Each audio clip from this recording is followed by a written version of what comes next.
Tervist, mina olen Illar Kohv ja siit viinahaualt. Ja täna on kolmapäev, 19. august aastal 2020 ja väga ilus ilm on ja väga kuum ilm, nii et suvikuum, see haarab meid kaasa.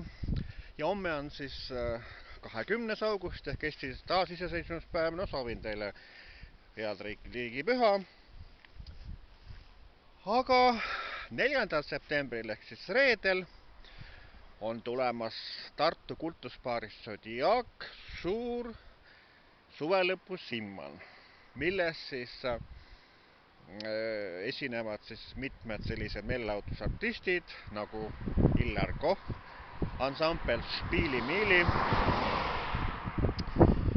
siis Popstar Raits ja seda üritust kõike korraldab Tiit Seek ja Ainsalu, nii et tänu Tiit Seekile sellised vahvad ja toredad üritused üldse toimuvadki. Ja tervitan siin Tiit Seekit Moostest ja tema vahvat peret.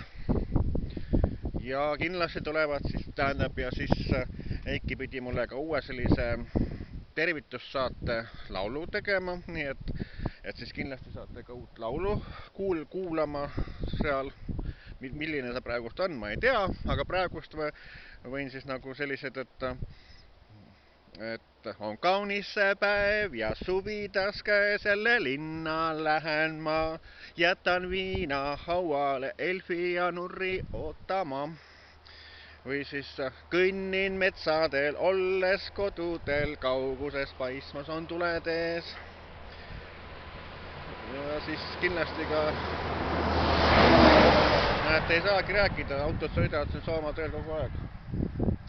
Või siis viinahoo hümn näiteks ja nii et mitmed paljud teised laulud, nii et tulge ka kohale ja te ei kahetse, nii et olge tublid ja rõõmsad ja nautige veel suve, sest suvi on tõesti kuum ja ilus praegu. Ja kohtume siis 4. septembril Tartu kultusbaaris Zodiac. Tšau!